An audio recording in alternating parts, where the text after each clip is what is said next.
guru kita Al-Karomah Kiai Haji Suhaib Abdul Rahman Yasi, kepada beliau fatwa Rasulullah.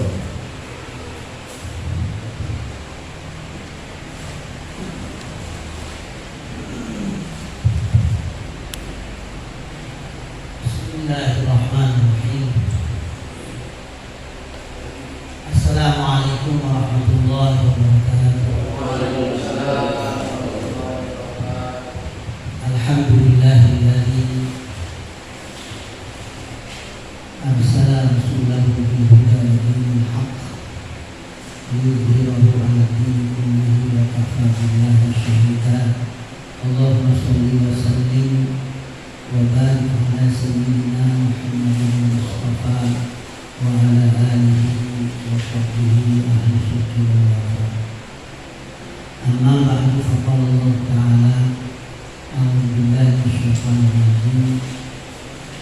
Laqad kana lakum fi rasulillahi uswatun hasanah liman kana yarjullaha wal yawmal akhir wa dzakara Allaha katsiran. Shadaqallahul 'adzim. Bapak-bapak, saudara-saudara sekalian yang dirahmati Allah Subhanahu wa taala. Alhamdulillah, yang malam ini tepat di malam tanggal 27 Ramadan 1442 Hijriah. Ini diyakini oleh banyak ulama-ulama di Timur Tengah. Lailatul Qadar itu jatuh pada tanggal 27 Ramadan. Tiba-tiba kemarin malam tanggal 25 bertepatan dengan malam Jumat. Sehingga di antara mereka pun ada yang menyatakan, bahkan di kalangan ulama-ulama salaf itu, kalau bertepatan dengan malam Jumat itu ada kemungkinan besar Lailatul Qadar. Oleh karena ada banyak riwayat, ada banyak hal-hal yang disampaikan oleh ulama-ulama kita tentang malam ini atau tentang Lailatul Qadar, maka kita kembalikan kepada pernyataan Nabi Muhammad SAW agar kita menjaga. Kalimat tahabau itu ada yang mengatakan yang menjaga, menggapai atau mencari Lailatul Qadar itu di 10 terakhir bulan Ramadan atau Ashrul Awakhir. Dan memang tidak ada spesifik disebut ini malam tanggal ganjil 21, 23, 25 dan artinya dipastikan begitu tidak. Sebab ya kalau ada kepastian semacam itu, ya kemungkinan besar semua manusia atau umat Nabi Sallallahu Alaihi Wasallam itu selalu mengkhususkan pada malam itu. Nah, yang repot perbedaan waktu antara kita dengan benua Amerika. Di sini malam, di sana siang. Jadi kalau di sini malam tanggal 27 kemudian ada kepastian secara khusus Lailatul Qadar, nanti yang di Amerika semua yang sudah datang ke Indonesia, atau juga sebaliknya. Sehingga orang-orang yang mengambil jalan yang benar dalam hal Lailatul Qadar, ikuti petunjuk Nabi 10 terakhir. Sudah, kita jangan terlalu fokus di malam-malam tertentu, karena malam ganjil kan ada berapa ya? 21, 23, 25, 27, 29. Nanti khawatirnya ketika kita meyakini ini ganjil, ternyata dari awal ada penghitungan yang keliru tentang awal sering terjadi kalau di Indonesia. Pasti ada perbedaan, tapi tahun ini alhamdulillah nggak ada. Tapi kalau rekan-rekan yang di Sumatera, kemudian juga ada beberapa di Sukabumi, itu malah lebih dulu. Nah, menentukan malam ganjilnya adalah repot juga pada perebutan itu. Belum lagi nanti Idul Fitri penetapannya lagi. Terjadi lagi perbedaan. Nah, maka sudah asal awakhir ini dipastikan ada Lailatul Qadar. Ya, kapan? Di 10 terakhir bulan Ramadan. Allah Subhanahu wa taala turunkan Al-Qur'an pada malam itu. Pada malam Lailatul Qadar. Kenapa peringatan nuzul Quran ke 17 Ramadan?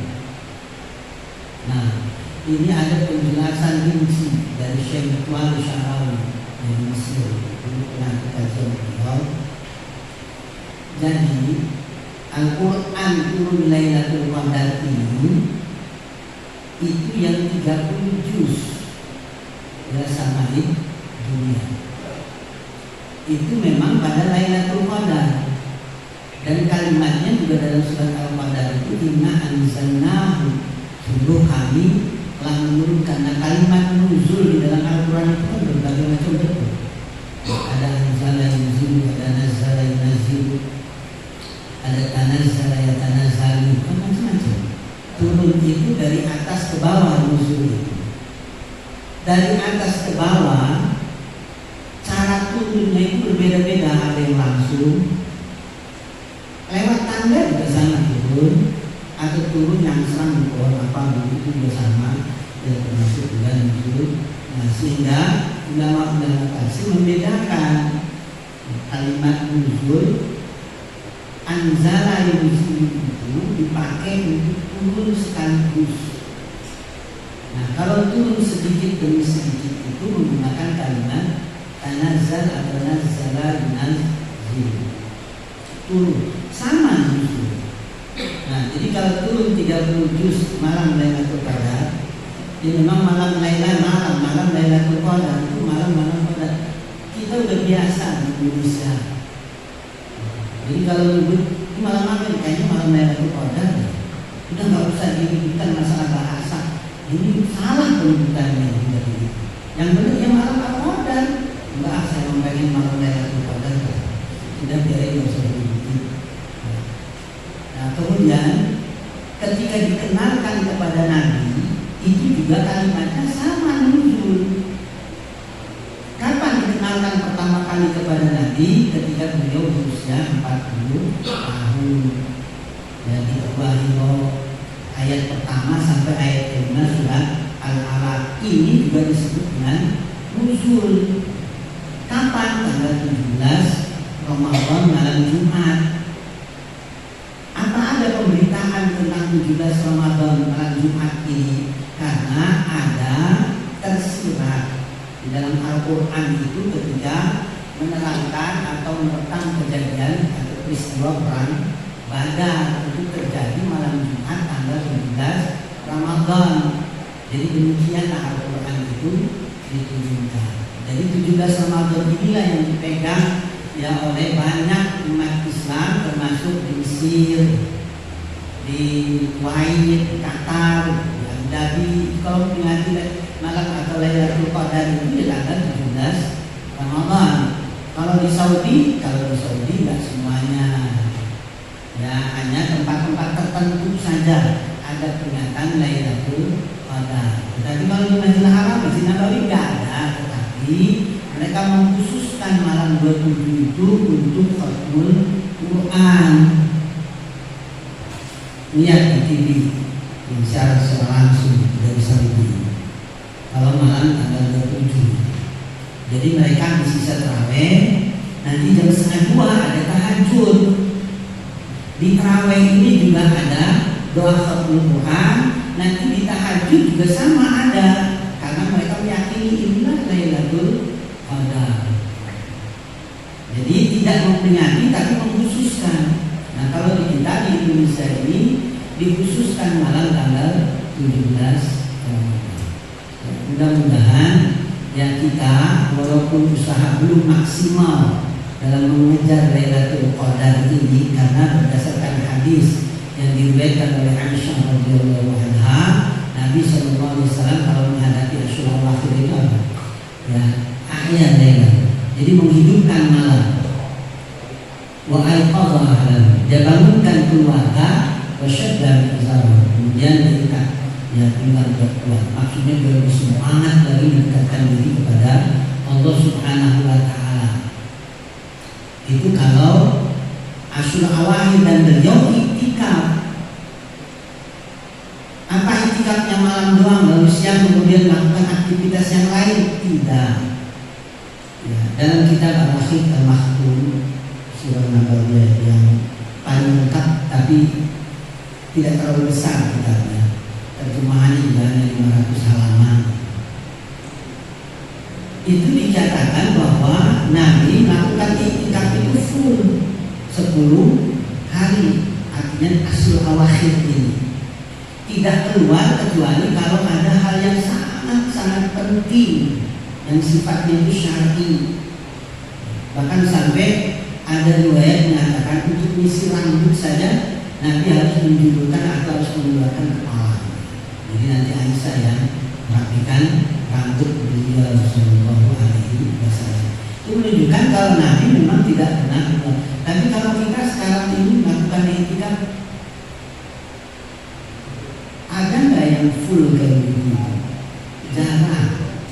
Bukan nggak ada, tetapi jarang. Tapi paling tidak ada usaha untuk menghidupkan Asyura Awakhir. Bahkan Ridwan Syarawi itu ketika ditanya, Syekh, saya ini pekerja, saya ini sibuk, enak ya jadi kiai, jadi ulama, jadi ustaz, bisa Asyura Awakhir, bisa memperoleh keutamaan-keutamaan di 10 terakhir bulan Ramadan. Kalau kami tidak bisa, karena kami harus kerja, karena kami harus ini, harus itu. Saya itu mengatakan, Allah mustahil. Jadi bertakwalah kalian sesuai dengan kemampuan kalian. Lalu kemudian diterangkan oleh Syekh Mu'aikili Masjidil Haram. Jadi kalau Asyura Awakhir, jangan sampai tidak melakukan kebaikan. Lakukan kebaikan sekecil apapun sekuat kemampuan Anda. Karena konsumsinya adalah untuk orang awam. Berbeda kalau saya ini ngomong di hadapan ustaz, kiai, ulama, beda. Ya, karena di hadapan orang awam, dan memang Nabi juga selalu begitu ketika memberikan jawaban itu dipabrik, dipulihin, artinya sesuai dengan pemahaman mereka, tidak dipukul rata begitu. Maka dia terangkan di 10 terakhir Ramadan ini, coba biasakan tiap hari itu baca Al-Ikhlas 3 kali.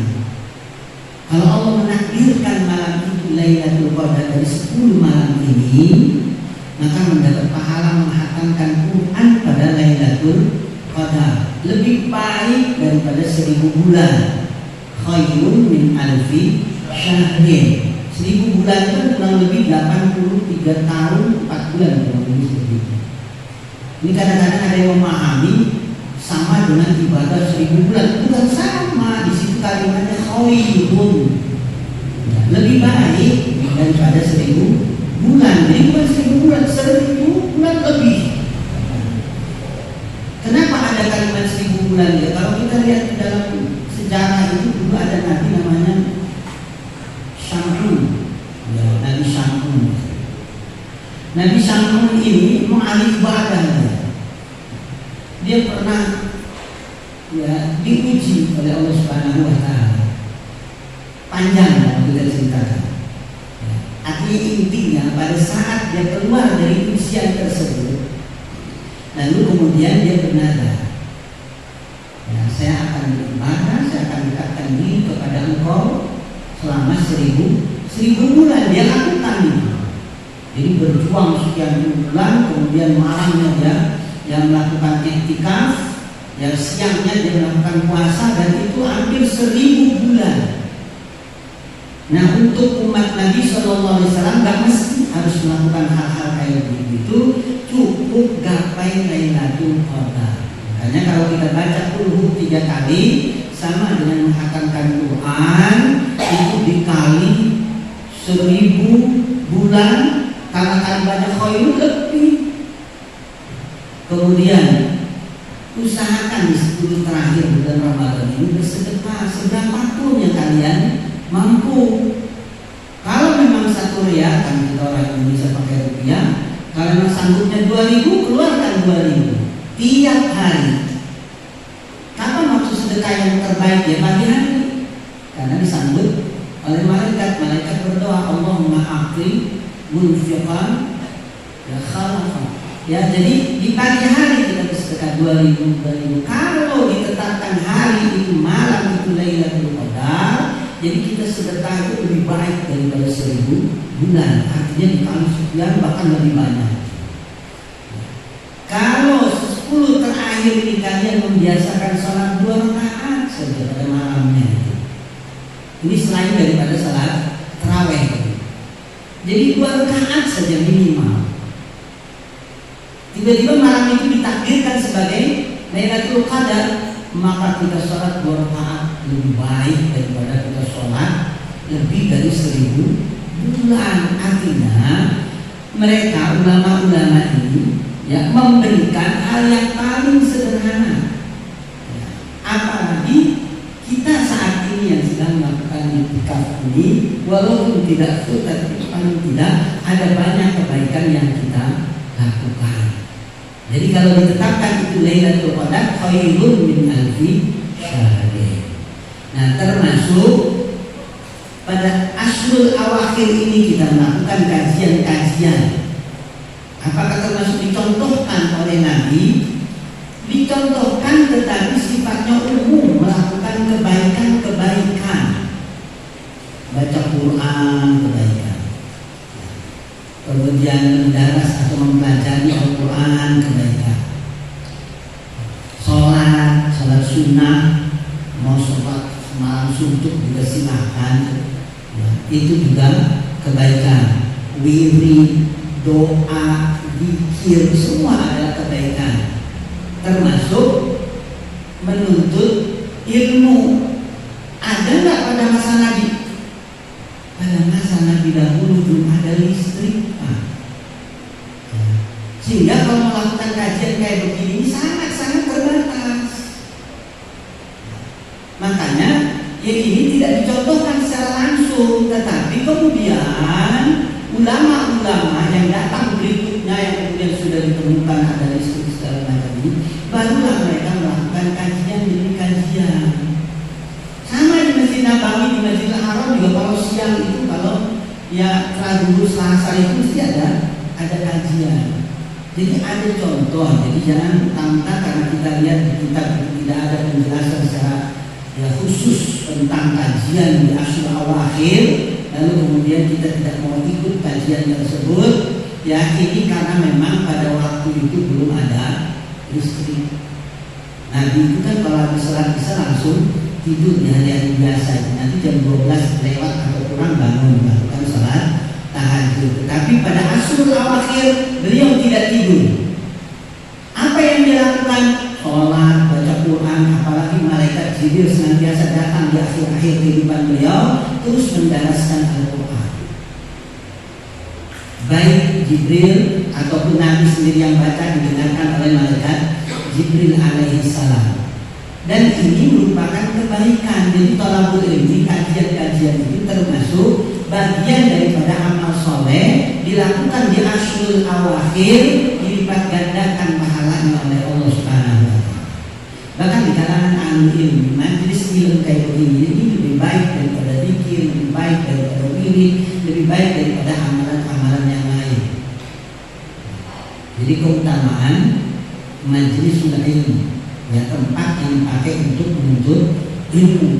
Sampai nanti malaikat itu akan terus menerus minta kepada Allah agar dosa dan kesalahan diampuni. Juga kemudian mereka ini dinaungi rahmat Allah Subhanahu wa Ta'ala, diberikan rasa ketenangan di dalam batin mereka. Maka ada ada kajian, bagus karena ini bagian daripada amal soleh. Dan malam ini insya Allah ya, kita akan ya mencoba mengenalkan, bukan mengkaji sirah nabawiyah. Sebab sirah nabawiyah itu saya di Masjid Cikarang itu aku 3 tahun nggak selesai. Ini kepengennya 1 jam materinya sirah nabawiyah, itu luar biasa. Saya kira kalau membaca doang bisa, tapi khulasoh Nurul Yakin, nah itu baru bisa. Tapi kalau Al-Maktum dibaca terus, nggak bisa sejam itu, bisa berjam-jam. Ya belum sirah-sirah yang lainnya. Makanya nggak bisa kita mempelajari hanya dalam waktu singkat. Maka yang ingin saya sampaikan adalah hikmah keutamaan mempelajari sirah. Sedikit nanti tentang ya mukaddimah ataupun hal-hal yang terjadi sebelum kelahiran Nabi kita Muhammad Sallallahu Alaihi Wasallam. Keutamaannya, hikmahnya yang pertama, dan saya kira ini yang paling utama, menumbuh kembangkan rasa cinta kepada Nabi Sallallahu Alaihi Wasallam. Jadi cinta itu ditumbuh kembangkan, sebab kalau dibiarkan kayak begitu itu banyak hama, banyak gangguan, banyak hal-hal yang merusak cinta itu. Jadi harus ditumbuh kembangkan. Ya, dengan apa? Dengan mempelajari sirah, dengan mempelajari sisi kehidupan Nabi Sallallahu Alaihi Wasallam. Dan sirah, perjalanan hidup Nabi Sallallahu Alaihi Wasallam ini bagaikan mata air. Jadi tidak ada habis-habisnya. Saya dulu di SD ataupun tidak belajar tentang sirah. Tiba-tiba ketika di SMP ataupun di SMA belajar sirah itu udah berbeda pemahamannya. Ketika kuliah ada lagi materi sirah, itu udah beda lagi. Begitu sudah keluar menyampaikan materi sirah, ternyata nggak habis-habis. Bahkan ada jamaah yang pernah bertanya begini, Pak Ustaz, perasaan tahun kemarin waktu kajian sirah antum ngomong begini itu kan, baru setahun aja udah berubah. Ya. Coba untuk perhatikan ustaz-ustaz di YouTube ini ketika memberikan materi sirah. Dalam satu materi saja sisi kehidupan Nabi, katakan tentang Isra Mi'raj, itu udah beda-beda itu. Kenapa? Karena yang diperhatikan oleh umat ini, yang namanya sirah itu identik dengan cerita, identik dengan dongeng. Jadi yang diperhatikan apa? Tahunnya, yang diperhatikan tanggalnya, yang diperhatikan jumlah yang ikut dalam peristiwa tersebut. Padahal kalau kita mengacu di surat Yusuf, yang namanya kisah itu, kita perhatikan di surat Yusuf, di awal-awal surat Yusuf, nahnu naqussu. Jadi kalimat kami akan kisahkan kisah yang terbaik pada kalian. Jadi kisah yang terbaik, ahsanul qasas. Nah, di akhir surat di ayat 111 itu ada penjelasan kisah yang disampaikan terutama tentang Yusuf ini adalah ibaratan li ulil albab. Jadi ibrah, pelajaran yang diambil. Jadi jangan fokus ke tahunnya. So, kalau tahun itu nanti bisa beda-beda. Isra Mi'raj terjadi kapan? Ada yang mengatakan 10 kenabian, ada yang mengatakan tahun ke-13, ada yang mengatakan bahkan sebelum hijrah kaum muslimin, macam-macam sebenarnya. Ketika Isra Mi'raj. Jadi banyak sekali sumber-sumbernya, maka yang diperhatikan adalah ibrah, pelajarannya. Nah, Muhammad Ramdan Al-Buti, Allah yarham, beliau membuat kitab namanya Fiqhus Sirah. Nah, Fiqhus Sirah ini secara khusus membahas sisi kehidupan. Enggak banyak, dia sekilas, tapi pelajarannya yang paling banyak. Karena itu yang paling penting. Jadi bukan mengetahui secara rinci. Kalau kita melihat sirah Nabawi diambil dari hadis-hadis yang sahih dan kita pengen rinci, susah. Jadi kalau pengen rinci itu mesti kita akan bertemu dengan hadis-hadis yang dhaif, bahkan hadis yang maudhu. Kalau mau rinci, jadi kayak dongeng. Ya, kecuali kalau dongeng kan terserah, karena memang gak ada tuntutan apa-apa. Kalau dongeng itu memang tidak diperlukan dalil. Kalau dongeng itu tidak diperlukan saksi-saksi. Tapi kalau kisah, apalagi Allah yang mengisahkan, itu cerita ya atau kisah ini berarti luar biasa kepalidannya, jadi kebenaran cerita itu. Ya, jadi ini bukan dongeng atau bukan cerita-cerita orang dahulu yang kemudian Al-Quran menyebutnya asatirul awwalin. Jadi ini bukan surah, tetapi ini adalah kisah untuk diambil ibrah, untuk diambil pelajaran ulil albab, untuk mereka. Ulil albab itu kalau ulu itu kan artinya yang memiliki. Albab itu dari kalimat lib atau lub. Orang Arab itu kalau menyebut kuaci, mereka nyebutnya itu lib. Ya, kenapa dikatakan lib? Karena yang dimakan atau fokusnya itu isinya. Jadi bukan kulitnya. Ya, kuaci itu. Jadi kalau ulul albab itu orang yang memiliki pemikiran yang masih bening, yang masih jernih, masih bersih, tidak terkontaminasi dengan pemikiran liberal, tidak terkontaminasi dengan pemikiran sekuler, apalagi marxis, apalagi PKI. Ya. Jadi belum terkontaminasi, jadi betul-betul masih bagus, masih bening. Liulil albab, untuk mereka yang masih jernih pemikirannya. Jadikan kisah Yusuf ini sebagai ibrah. Jadi mempelajari sirah nabawiyah itu yang pertama menumbuh kembangkan cinta. Apalagi ada beberapa teman kita yang pernah ikut dulu di awal-awal baik di SMA, di SMP. Di materi tarbiyah itu ada syarat-syarat diterimanya ibadah. Jadi kalau mengacu kepada hadis Nabi kan sederhana, ya syarat diterimanya ibadah itu. Ya, tetapi di tarbiyah itu kita dikenalkan syarat diterimanya ibadah itu satu, ada perintah. Ya, ada perintah dari Allah, ada perintah dari Nabi. Memang beda perintah Allah dengan perintah Nabi. Kalau kita lihat di Al-Quran memang beda. Ada kalimat atiullah wa atiur rasul, ada kalimat atiullah wa rasulahu, itu juga beda. Kalau atiullah wa rasulahu berarti memang yang diikuti adalah perintah Allah, Rasul yang mengikuti perintah Allah. Tapi kalau atiullah wa atiur rasul, ikuti atau taati perintah Allah, taati perintah Rasul, karena Allah punya perintah, Rasul juga punya perintah. Wa ma atakumur rasul fakhuzuhu wa ma nahakum anhu fantahu, kan jelas.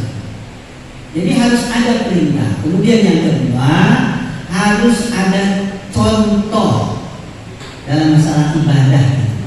Walaupun memang nanti akan ada bahasan lebih lanjut karena bukan ini bahasan kita. Ya, ini ibadah apa dulu ini? Nanti ada yang meritik seperti itu. Ya ibadah memang ada yang ma'ruf, ada yang ghairul ma'ruf. Tetapi yang saya sampaikan ini secara umum. Ada contoh dari Nabi. Kemudian yang ketiga, dilakukan dengan ikhlas. Wa ma umiru illa liya'budullah mukhlishina lahu. Jadi ada keikhlasan pada saat melaksanakan. Ada perintah, ada contoh, ikhlas. Nah, yang keempat ini ada mahabbah, cinta. Dan yang namanya cinta itu kan ada muqtadaya, ada tuntutan. Apa tuntutan cinta itu? Tuntutan cinta itu asal wa ta'an dalam materi tarbiyah kan ada ya. Taat, dengar, itu tuntutan cinta. Pengorbanan, pembelaan gitu. Itu tuntutan cinta. Jadi kalau tuntutan tidak terpenuhi, cintanya cinta monyet, cintanya bohong.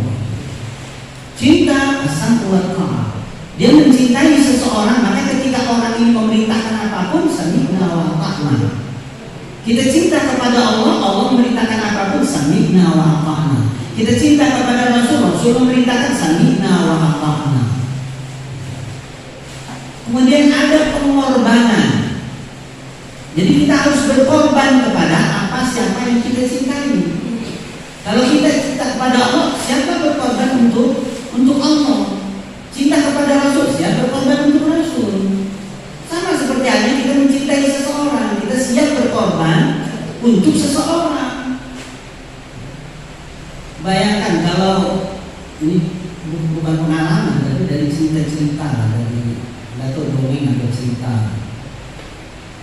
Jadi ngadepi istri yang sedang hamil muda. Karena ada, kita biasa nyebutnya itu mengidap. Jam 2 malam ngebangunin suaminya, minta dibeliin bakso.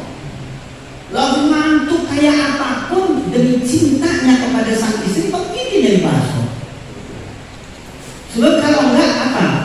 Kira-kira tuntutan istrinya atau apa reaksi istri kalau suami tidak mau mengikuti bidang sang istri? Merenung, kemudian yang mengatakan, ya udah, siapa yang tanggung jawab kalau ngiler dengan anaknya tadi? Itu kan kita takut. Oh begitu terjadi. Yang paling parah bukan musim durian, lidahnya durian ini yang parah. Cari kemana-mana, nggak pulang-pulang ada seminggu nyari durian. Begitu dapat durian, dia cuma pengen minum doang. Bahkan dia enggak apa enggak. Siapa yang bangun selesai itu? Yang paling parah lagi nih, dan pengen menjitak kepala Soeharto di rumah. Berat ini, karena demi cintanya dilakukan. Ya, itulah cinta. Jadi ada pengorbanan dan ada pembelaan. Pembelaan itu kalau yang kita cintai itu diapa-apakan, itu siapa pembela itu? Ya, kita korbankan semua apa yang kita miliki demi membela yang kita cintai. Jadi kalau kita cinta kepada Allah, cinta kepada Rasul, lakukan pengorbanan dan lakukan pembelaan. Jadi jangan diam, itu diamnya itu disalahkan itu. Jadi harus ada reaksi. Kalau kita bisa menulis, lakukan dengan tulisan. Kalau bisa ngomong, lakukan dengan ngomong. Kalau nggak bisa juga berdoa, minta sama Allah Subhanahu Wa Taala. Yang jelas jangan menampakkan kalau kita itu setuju dengan orang-orang kelompok-kelompok yang menghina Allah, yang menghina Rasul. Bela. Ya, dulu Allah Subhanahu Wa Taala membela Nabi itu pada saat Nabi dituding-tuding oleh Abu Lahab. Tabban laka ya Muhammad, alihada jama'tana. Kan kalimat tabban laka ya Muhammad ini kalimat penghinaan, jelek itu. Ya, ini tabban celaka kamu Muhammad. Itu kalau bahasa Surabaya itu jantung ini bangsat kamu Muhammad. Jadi karena ini kau kumpulkan kami di tempat ini. Lihat pembelaan Allah. Tabbat yada abi lahabin wa tab ma aghna anhu maluhu wa ma kasab. Saya sanaran dzata lahab wa ma'atu hammalatul hatab fi jidha hablum min masad. Lihat ketika Allah dihina, akidah dipermainkan oleh orang-orang kafir Quraisy. Apa yang dilakukan oleh Nabi? Nabi diam karena Nabi pada waktu itu tahunya wala tuti'il mukadzibin, hanya itu. Jangan kamu taati para pendusta itu. Tetapi cara melakukan pembelaannya bagaimana? Diajari oleh Allah, kalau Allah Tuhanmu yang kau cintai ini dibeginikan oleh mereka, karena mereka melakukan pelecehan terhadap akidah. Pelecehan dalam hal apa? Akidah. Dalam kasus apa? Ketika mereka meminta kepada Abu Thalib gagal agar Muhammad berhenti di dalam dakwah ini. Akhirnya kemudian mereka mengatakan, sudahlah, kita ambil jalan tengah. Bagaimana kalau tahun ini kami akan beribadah sesuai dengan keyakinan, tapi nanti tahun depan kamu beribadah sesuai dengan keyakinan kami. Nah, ini pelecehan terhadap akidah.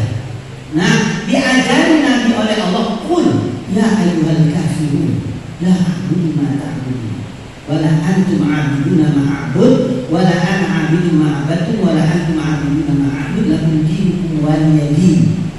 Disampaikan oleh Nabi, qul ya ayyuhal kafirun. Kalau seandainya ada yang mengatakan, masa pembelaan harus ada kalimat qul lalu disampaikan kepada mereka qul? Ini pernah disampaikan oleh Ibnu Mas'ud radhiyallahu anhu ketika Nabi mengajarkan doa, ada dua sholat yang tidak ada tandingannya dalam hal perlindungan, yaitu Al-Falaq dan An-Nas. Lalu masuk berkata begini, ya Rasulullah, bagaimana kita berdoa kemudian menggunakan kalimat kul, katakanlah, apalagi kalau diterjemahkan, itu nggak pantas bisa. Bisa berdoa menggunakan kalimat katakanlah. Apalagi kalau nggak bisa baca Quran, bisa terjemahan doang. Ya. Minta perlindungan kepada Allah, lalu takut kali, katakanlah aku berdoa. Nggak pantas. Ya. Makanya kata Nabi menjawab Ibnu Mas'ud, ya Ibnu Mas'ud, demikian yang aku terima dari Tuhan, dan itu pula yang aku sampaikan kepada kalian, menunjukkan kalau Nabi tidak pernah menambah, tidak pernah mengurangi apa yang Allah Subhanahu wa taala inginkan di dalam Al-Qur'an. Kul ya ayyuhal kafirun, kulnya juga dibawa oleh Nabi. Kul ya ayyuhal kafirun, katakan hei orang-orang kafir. Mestinya kan kulnya dibuang. Ya ayyuhal kafirun, kan enak. Tapi karena Allah ngajarinya pun, ya disampaikan pun. Ya, jadi nggak ada pengurangan atau kelebihan dari apa yang Allah Subhanahu wa taala inginkan di dalam Al-Qur'an. Jadi kul ya ayyuhal kafirun ini pembelaan Nabi karena Allah dihinakan, karena akidah dilecehkan. Nah, lakukan pembelaan ini namanya mahabbah. Nah, kita belajar sirah itu menumbuh kembangkan mahabbah ini, rasa cinta ini, untuk kemudian menumbuh kembangkan dengan cara apa? Apakah hanya sekedar belajar sirah? Tidak. Biasakanlah bersolawat kepada Nabi. Berapa kali kita bersolawat? Kalau cuma sekali dong kebangetan. Ya. Jadi minimal pagi 10, sore 10. Saya mau 100 boleh, 1000 juga boleh. Saya mau ikuti Rabi'atul Adawiyah. Bukan Rabi'atul Adawiyah istrinya Anda. Ya. Jadi Rabi'atul Adawiyah itu 25.000 setiap hari membaca sholawat. 25.000, bayangan kita kayak apa itu hidupnya? Ya. Di setiap waktu itu sholawat. Bahkan ada artis Mesir mau memerankan peran Rabi'atul Adawiyah, terpaksa dia membaca sholawat berapa? 25.000 kali. Ikhlasnya dia baca sholawat enggak? Karena dibayar. Tiba-tiba mimpi bertemu dengan Nabi, tobat ini artis, lalu kemudian pakai jilbab beneran datang ke ulama di Mesir, Seni Syarawi, dia mengucapkan ikrar untuk bertobat karena main-main, tapi didengar oleh Rasulullah Shallallahu Alaihi Wasallam. Makanya bersolawatlah kepada Nabi dalam kondisi apapun. Ya. Saya nggak pakai wudu, bersalawat didengar oleh Nabi dan dijawab oleh Nabi. Sambil mengerjakan ini mengerjakan, bersolawat didengar oleh Nabi. Bahkan kata Syahri Jumat itu, walaupun hati kita sedang lengah, tetapi selalu diisi dengan solawat, termasuk didengar. Bahkan Ali Al-Bayyumi baca solawat berapa? 100.000 kali. Susah lagi ngebayanginnya 100.000. Maka dia pernah bermimpi, sering kita ceritakan cerita Syekh Al-Bayyumi. Jadi ketika dia bermimpi bertemu dengan Rasul Shallallahu Alaihi Wasallam, lalu kemudian Syekh Ali ini bertanya, ya Rasulullah, ada nggak di antara umatmu yang membaca sholawat lebih daripada apa yang aku baca? Artinya 100.000 kali. Apa kata Nabi? Ada. Abu Barakah. Abu Barakah ini yang menyusun sholawat tibriyah, ya, tibil kulu. Ya. Itu Abu Barakah. Nah kemudian Syekh mengatakan, lafaz yang diucapkan oleh beliau itu apa ya Rasulullah? Nah Rasul kemudian mendiktekan lafaz ini. Beliau membaca setiap malam 10 kali sholawat ini, tetapi keutamaannya melebihi apa yang kamu baca. Kamu baca 100.000, berarti kalau lebih dari 100.000 kali sholawat itu. Apa sholawat yang dibaca oleh Abu Barakah ini? Allahumma shalli wa sallim wa barik ala sayyidina Muhammad wa ala alihi adada kamalillah wa kama yaliqu bi kamalih. 10 kali itu pahalanya atau keutamaannya melebihi 100.000 sholawat yang dibaca oleh Syekh Ali Al-Bayyuni. Ya, memang dua-duanya adalah ulama azhar, baik Abu Barakah ataupun Syekh Ali Al-Bayyuni. Jadi membaca sholawat sebanyak-banyaknya untuk menumbuh kembangkan rasa cinta. Dan sholawat ini apakah seperti yang kita baca di dalam sholawat Ibrahim yang di dalam sholat? Nggak mesti.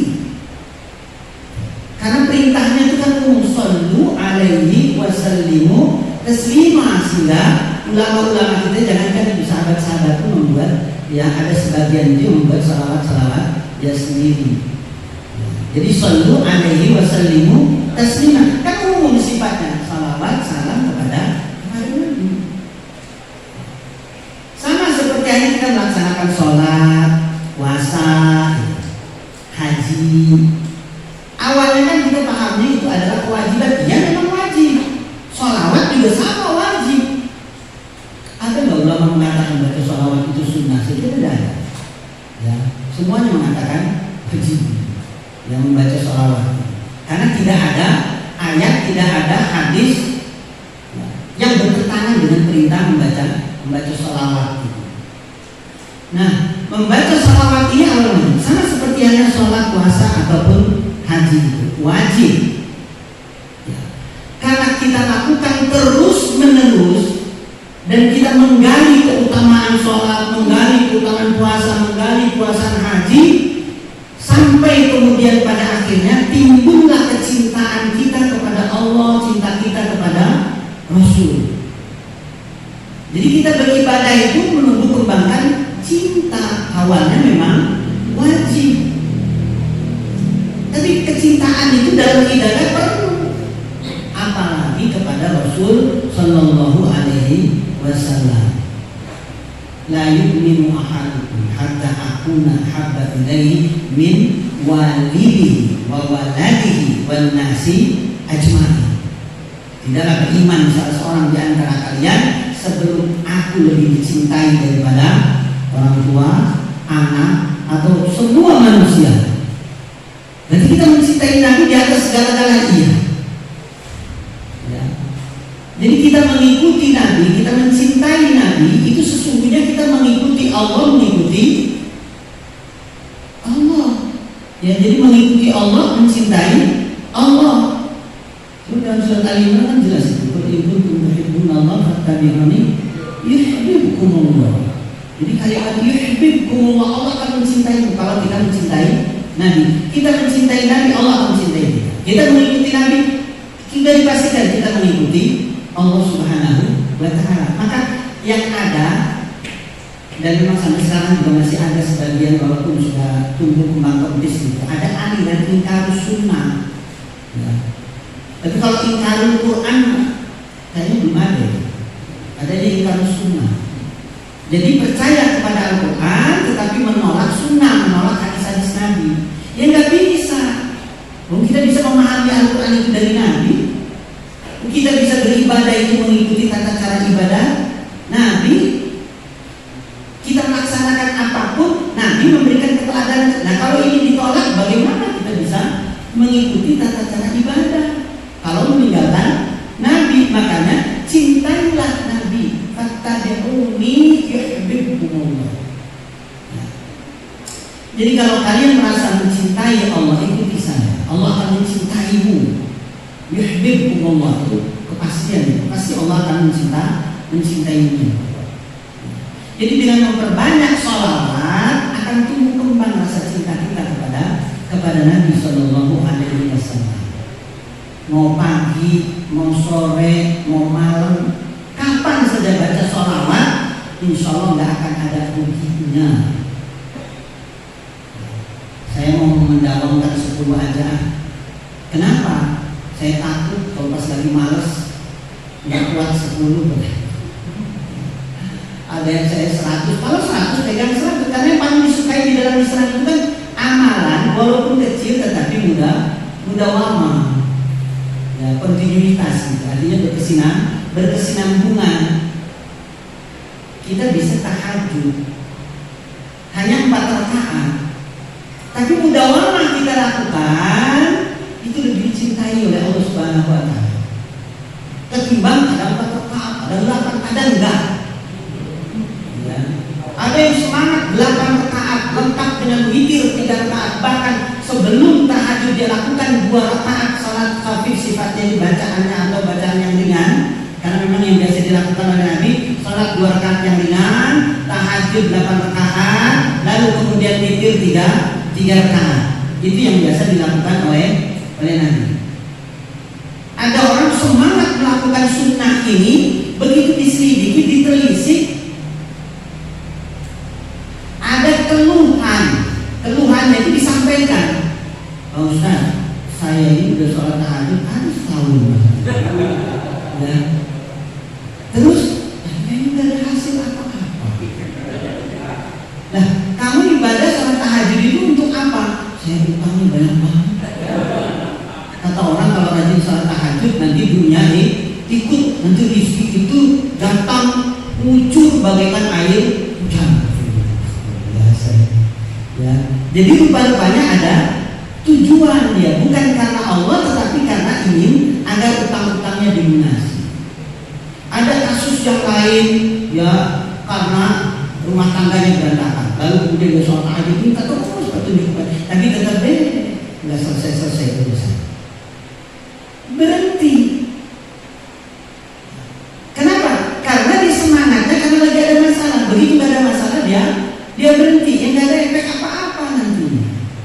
Ketika ada seorang anak muda datang ke seorang kiai, saya sudah tahajud, saya sudah berdoa, masalah saya ini kok nggak selesai, nggak hampir 3 tahun.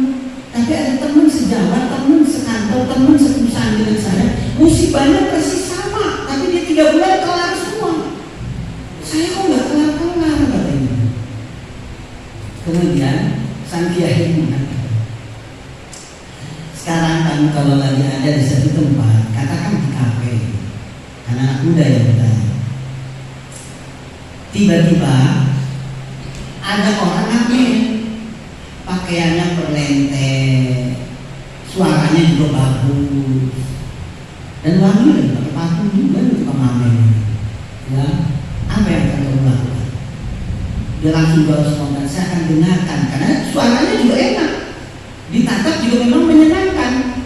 Ya, bahkan bila perlu saya tambah minta request lagu nggak bisa diterima karena senang melihat orangnya, karena senang mendengar suaranya, maka saya berani nambahkan.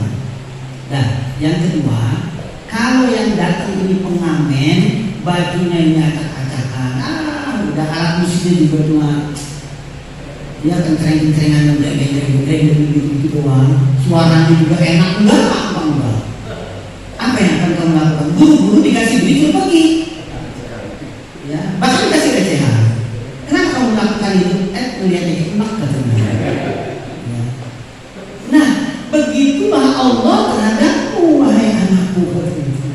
Maksudnya Allah itu senang tiap malam melihat engkau, mendengar engkau mengeluh, merengek, menangis di hadapan Allah. Sebab kalau kamu nggak punya masalah, kamu nggak pernah melakukan hal semacam ini di hadapan Allah di tengah malam atau di seperempat malam terakhir. Jadi Allah sayang betul sama kamu. Tapi teman saya itu, kan tadi udah dibilangin kalau datang pengamen dengan pakaian yang cupang camping, nanti dia pengamen yang bukan masalah pengamen cupang camping. Artinya kalau dia punya masalah dicepatkan oleh Allah, diselesaikan, bisa jadi Allah nggak senang dengan dia.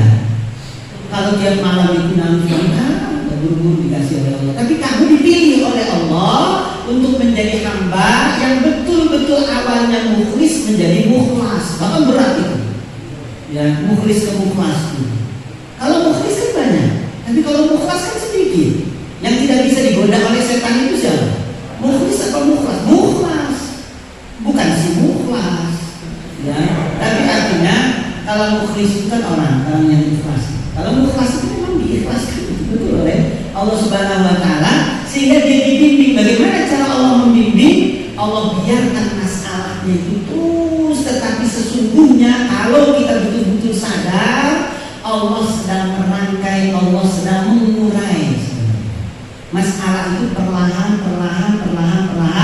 Kalau dia sudah mudawamah, kalau dia sudah mantap ibadahnya, barulah kemudian di saat yang tepat, di momen yang paling bagus diselesaikan semua permasalahannya. Masya Allah, tabarakallah.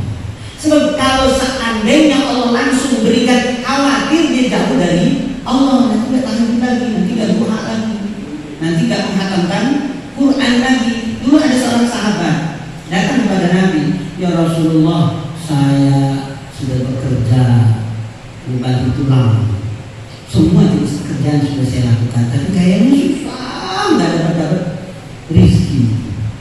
Lalu Nabi SAW tersenyum dan dia mengatakan gini, ya, saya ajarkan kepada musholawat para tasbih para malaikat. Mau ya Rasulullah. Jadi tasbih para malaikat kamu baca tiap hari 100 kali. Nanti dunia akan mengejarmu. Siapa yang dikejar dunia? Siapa? Karena sudah lama saya bekerja nggak dapat rezeki, katanya gitu. Diajarkan oleh Nabi sallallahu alaihi. Apa salawat tasbih malaikat itu?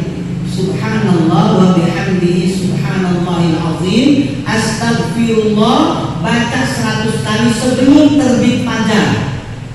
Bisa jadi Nabi tahu jadi jangan bangun malam. Makanya dikasih sebelum fajar, baca tasbih malaikat 100 kali, subhanallah wa bihamdihi subhanallahil azim, astagfirullah. Beberapa bulan berikutnya dia akan kepada Nabi, ya Rasulullah, saya bingung mau saya apakan harta kekayaan saya ini, katanya. Dulu datang bingung dengan rezeki, bingung dengan perekonomian keluarganya. Sekarang malah bingung bagaimana mengaktifkan, bagaimana menyalurkan harta kekayaan sebanyak ini. Jadi Allah, Zat yang Maha Tahu, akan memberi di waktu yang tepat, di saat yang tepat. Jadi Allah tidak mengikuti keinginan kita. Dikiranya sholat tahajud itu kemudian Allah mau gitu menuruti keinginan kita. Dikiranya sholat duha itu akan menyebabkan Allah mau gitu mengikuti keinginan kita. Dikiranya doa kita yang menyebabkan kita dapat ini, dapat itu. Enggak. Jadi bukan doa kita, bukan milik kita, bukan ibadah kita, bukan apa kita. Dan terus yang menyebabkan kita dapat ini, dapat itu, fa'alun lima yurid. Allah Subhanahu wa ta'ala melakukan apapun sesuai dengan kehendaknya. Yakhtassu bi rahmatihi may yasha. Jadi Allah memberikan kekhususan dengan rahmatnya. Lihat di proklamasi Undang-Undang Dasar Negara kita. Ada nggak kalimat dengan bambu runcing, dengan doa para kiai, dengan perjuangan para santri, dengan kegigihan umat Islam Indonesia? Enggak ada. Tapi yang tertuang adalah dengan rahmat Allah Subhanahu wa ta'ala. Padahal kan secara fakta di lapangan kita lihat perjuangan mereka itu luar biasa, tetapi mereka tidak mengakui itu, sebab ini semua dari Allah Subhanahu wa ta'ala. Maka pantas ketika Allah mengajarkan doa kepada putrinya Aisyah Fatimah, ya, apa doa yang diajarkan itu? Wahai Fatimah, bacalah katanya. Ya kalimat, ya hayyu ya qayyum bi rahmatika astaghits waslih li sya'ni kullahu wa la takilni ila nafsi tarfata aini. Ya hayyu ya qayyum, zat yang hidup, zat yang mengatur. Dengan rahmatmu aku minta pertolongan, perbaiki semua keadaanku. Jangan engkau biarkan aku bersandar kepada diriku walau sekejap mata. Walau sekejap mata. Kalau kita belum bisa, kalau ada apa-apa, itu kan saya itu proposal yang saya buat itu, kan begitu biasa. Ya, kalau ada apa-apa, coba kalau nggak saya. Ya, bahkan termasuk kita membanggakan diri. Jangan-jangan karena doa, jangan-jangan karena ibadah, jangan-jangan itu termasuk tidak diperkenankan itu untuk membersihkan hati itu. Ya, jadi Allah memberikan bukan karena keinginan kita, karena keinginan Allah. Kita berdoa, kita zikir, kita wirid, kita sholat sunnah karena dicontohkan oleh Nabi, karena memang diperintah oleh Allah. Jadi bukan doa kemudian kita minta agar Allah Allah mengikuti keinginan kita, bukan karena diperintah. Ini kalimatnya karena diperintah. Kalau nggak diperintah, enggak. Sayyidina Umar ketika mencium Hajar Aswad, dia mengatakan, tapi hitam. Kalau seandainya Rasulullah tidak menyentuhmu, demi Allah saya tidak akan pernah menciummu. Ya, jadi kalau Rasul tidak pernah menyentuh, saya tidak akan pernah mencium. Kan tegas Sayyidina Umar, dan patuh dalam segala hal tegas. Kalau kita kan masih remeh-remehnya, masih meraba-raba dalam hal ini. Ya, makanya betul-betul gantungkanlah semua kepada Allah Subhanahu wa Ta'ala. Jadi mencintai Nabi wajib. Ya. Maka untuk mencintai Nabi, perbanyaklah membaca sholawat. Terus memperbanyak membaca sholawat. Bahkan ya kalau kata Syekh Muhammad Al-Ghazali, yang belum lama wafat, dalam kondisi apapun itu maksudnya dalam senang, dalam susah, baca sholawat. Karena sholawat ini akan mengantar kepada ketenangan. Sholawat ini akan mengantar kepada kebahagiaan. Sholawat ini akan memecahkan semua permasalahan yang kamu hadapi.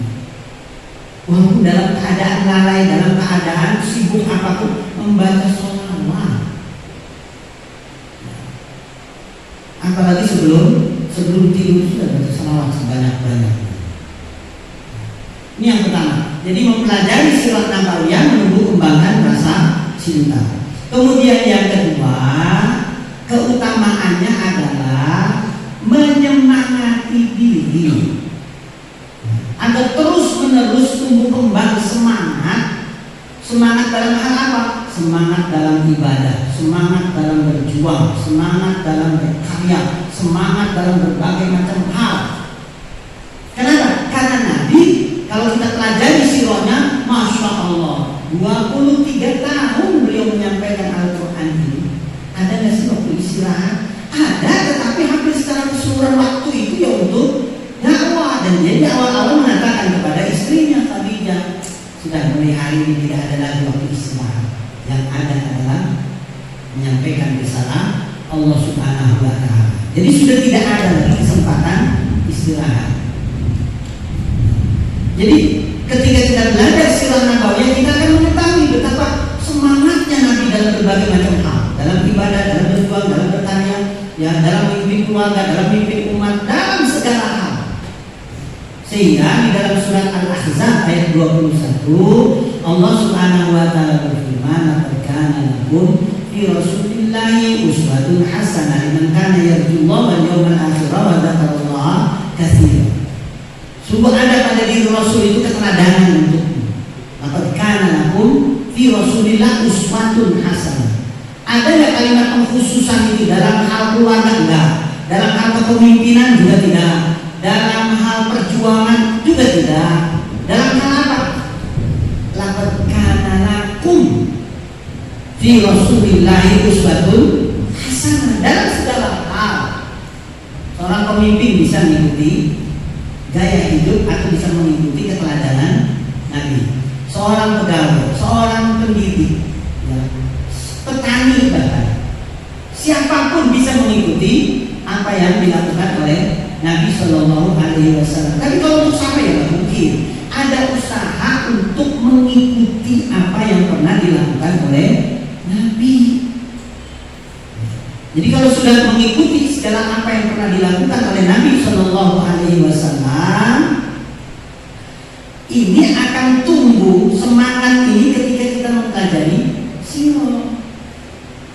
Kelemahan kita di Indonesia ini, anak-anak didik terutama, itu tidak diajari sirah. Ya. Apa di SD ada itu pelajaran sirah? Kan tidak ada.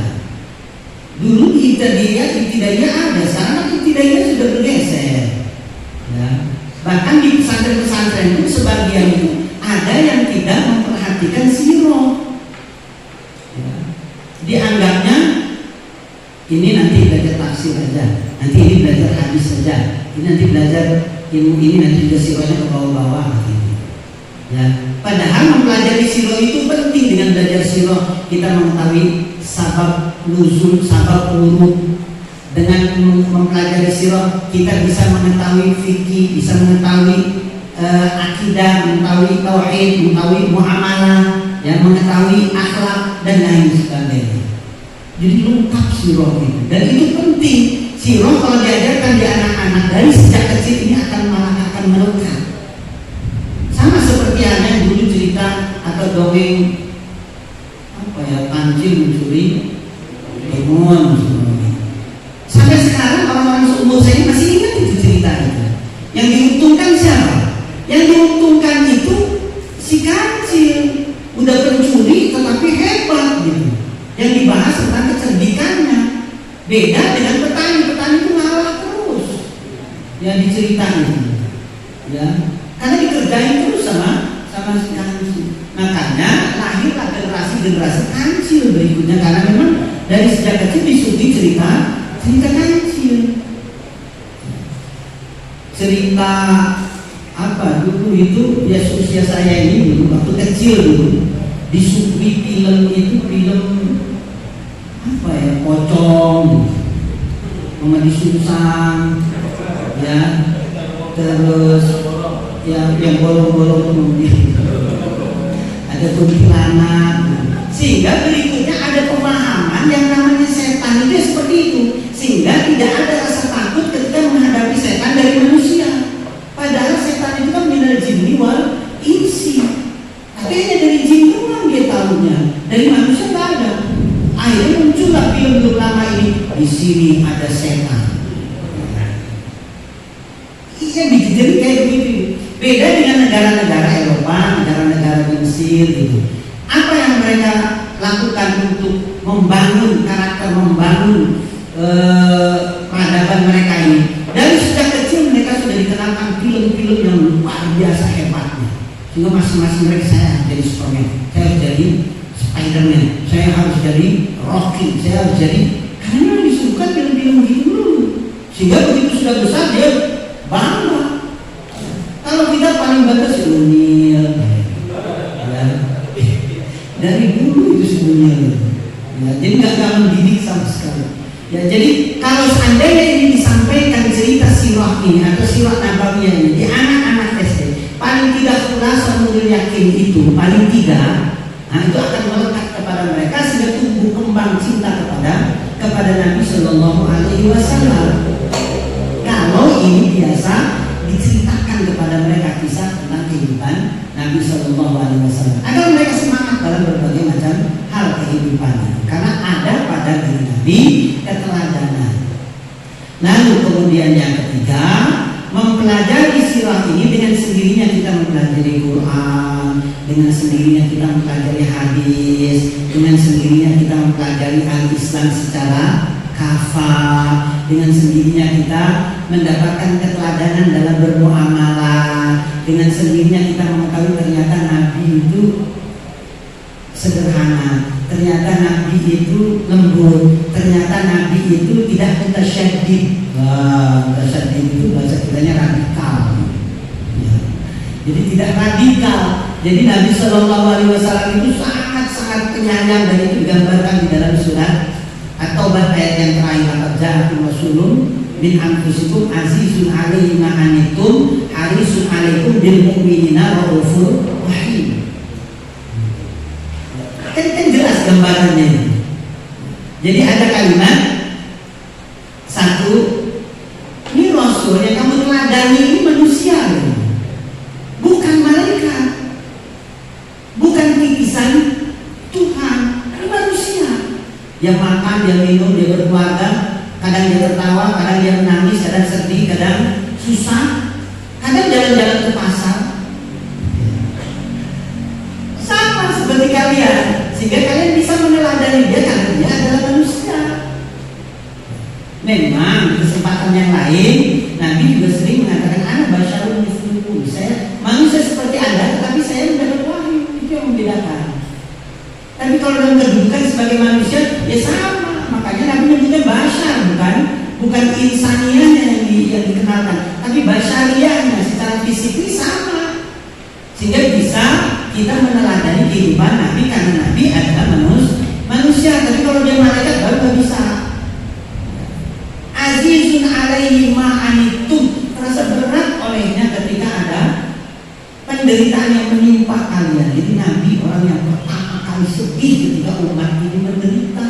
Kan terlihat di situ betapa pedulinya Nabi terhadap umat ini. Saking pedulinya, ketika mau meninggal pun ada kekhawatiran, jangan-jangan kalau nanti saya meninggal saya terputus dengan umatku ini. Oh, kata malaikat Jibril, enggak, akan berlangsung hubunganmu dengan umatmu. Jadi masa hidup Nabi dengan masa mati Nabi sama, menghadirkan kebaikan demi kebaikan. Jadi jangan dikira kalau Nabi sudah meninggal dan sudah terputus nih, ya cinta Nabi kepada kita. Enggak, akan berlanjut terus, bahkan sampai nanti ditunggu di padang mahsyar nanti di satu telaga, namanya telaga Al-Kautsar. Nabi nunggu umatnya nanti di sana. Lihat cintanya nggak akan pernah putus. Ya, walaupun Nabi sudah tiada, tapi cintanya ini akan terus berkembang. Tinggal kita umatnya ini, cinta kita kepada Nabi itu seberapa. Jadi nggak pernah putus cinta Nabi Shallallahu Alaihi Wasallam kepada kita. Jadi terus menerus. Makanya ketika kita mempelajari sirah itu, kita mempelajari semua ilmu yang ada di dalam Islam, termasuk juga muamalah. Itu kita pelajari, bahkan sampai bagaimana sikap Nabi ketika sudah diberikan kekuasaan oleh Allah di Madinah. Yang menarik itu kan yang sering dikaji oleh pakar-pakar ekonomi. Sebelum Nabi hijrah, di Yasrib itu pada waktu itu hampir mengangkat Abdullah bin Ubay bin Salul sebagai tokoh, hampir saja. Tapi keburu datang Nabi. Perekonomian dikuasai Yahudi.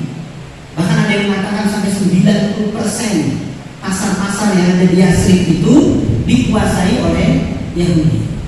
Nabi datang. Apakah ketika Nabi datang kemudian mengatakan, umat Islam jangan ada yang belanja di warung-warung Yahudi? Enggak pernah terdengar. Awas kalian kalau masih ada berhubungan dengan orang yang enggak. Bahkan di awal-awal Nabi Shallallahu Alaihi Wasallam buat perjanjian, lalu kemudian kedua Nabi sering melakukan interaksi dengan mereka, diajak mereka dialog. Ya, itu yang dilakukan oleh Nabi. Selama 2 tahun kiblat pun pada waktu itu bukan ke Mekah, langsung dirubah ke Baitul Maqdis, ke Al-Aqsa. Jadi kiblatnya itu ke Al-Aqsa selama 2 tahun. Begitu sudah 2 tahun kiblat dirubah, makanya ada masjid namanya Masjid Qiblatain, Masjid 2 Kiblat. Itu karena memang dua kiblat, Masjid Al-Aqsa lalu dirubah dengan kiblat yang disukai oleh Nabi, yaitu Makkah Al-Mukarramah, itu Ka'bah Al-Musyarrafah. Ya, kiblat dirubah. Lalu apa yang dilakukan oleh Nabi agar umat ini terhindar dari kejahatan orang-orang Yahudi? Apa langsung melakukan konfrontasi? Kalau enggak, lihat indahnya apa yang dilakukan oleh Nabi. 1, disepakati Yasrib dirubah menjadi Madinah. Kemudian yang kedua, Nabi bangun masjid di atas tanah milik Suhail dan Sahal, atau Sahal dan Suhail. Tanahnya ini dekat rumah Abu Ayyub Al-Ansari pada waktu itu. Dibangun di atas tanah ini. Apa diberi oleh anak yatim? Enggak, dibeli oleh Nabi. Memang anak yatim ini menyerahkan ikhlas kepada Nabi, tapi Nabi tidak mau.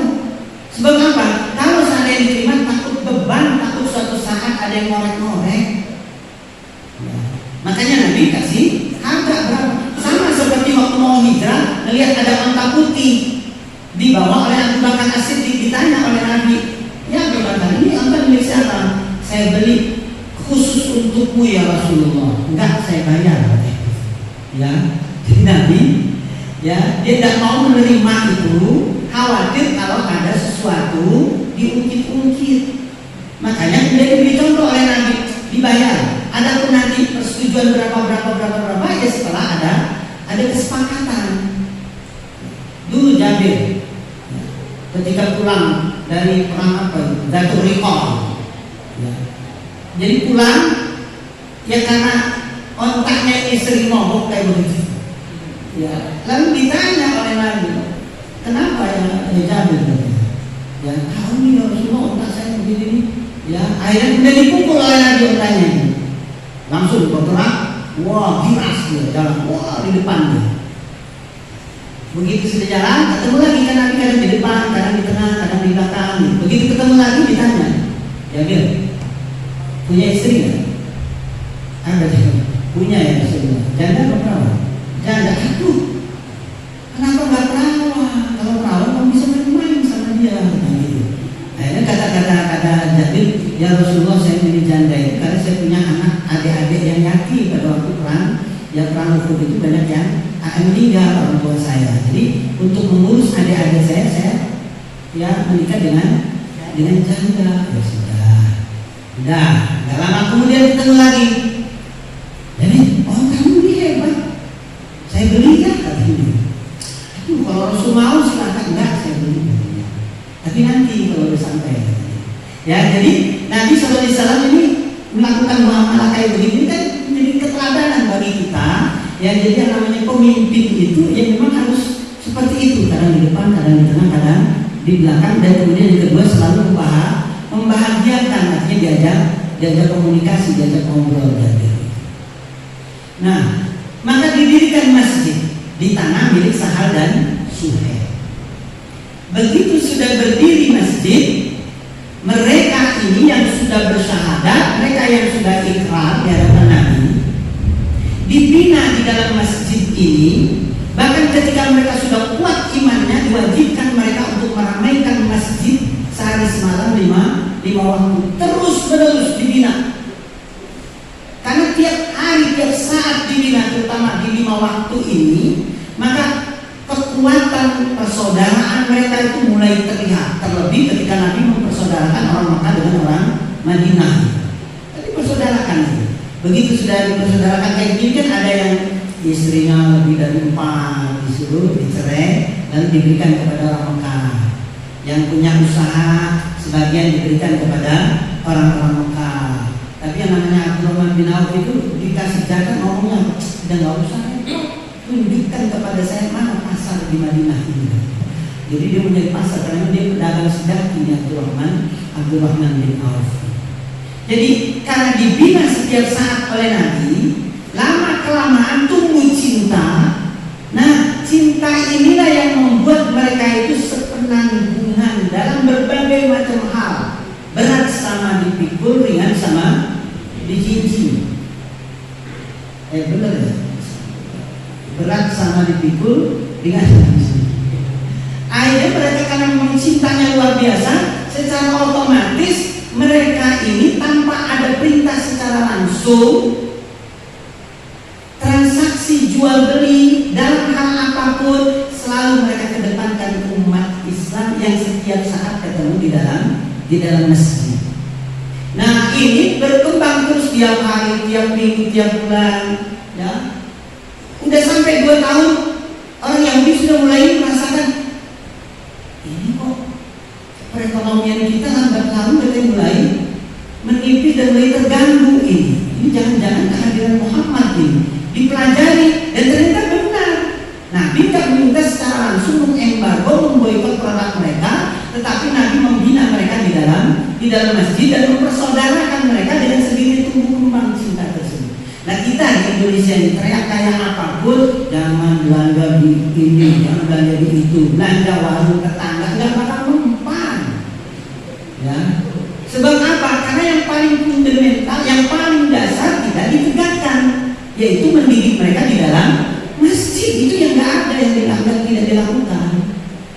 Ya, teriak-teriak kayak apa juga tetap aja belanjanya di itu lagi, ya. Belanja di warung tetangga, hidup di warung tetangga, nggak bakal mempan. Coba hidupkan masjid, bina mereka di dalam masjid sampai cinta mereka itu tumbuh kembang, barulah kemudian mau lagu apa juga bisa. Jadi berat sama dipikul, ringan sama dijinjing itu akan betul-betul terwujud gitu. Dan itu yang dilakukan oleh Nabi sampai akhirnya perekonomian mereka itu mulai terlihat tanda-tanda kebangkrutan.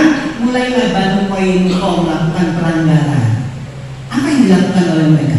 Ya, sehingga mereka kemudian yang diusir oleh Nabi, mereka melakukan pelecehan terhadap wanita Arab.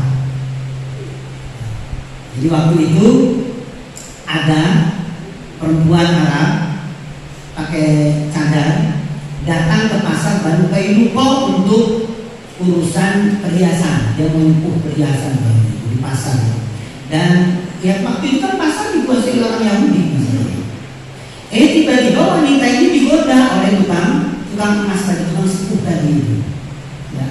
Karena digoda sedemikian rupa, karena nggak juga mempan, akhirnya dicuekin lah sama wanita ini. Akhirnya kemudian dia memberikan isyarat. Ada satu riwayat lagi mengatakan tiba-tiba datang dua orang pemuda Banu Qainuqa, sembunyi dia dari belakang itu, baju perempuan tadi itu, jilbabnya itu diikat, lalu kemudian talinya ini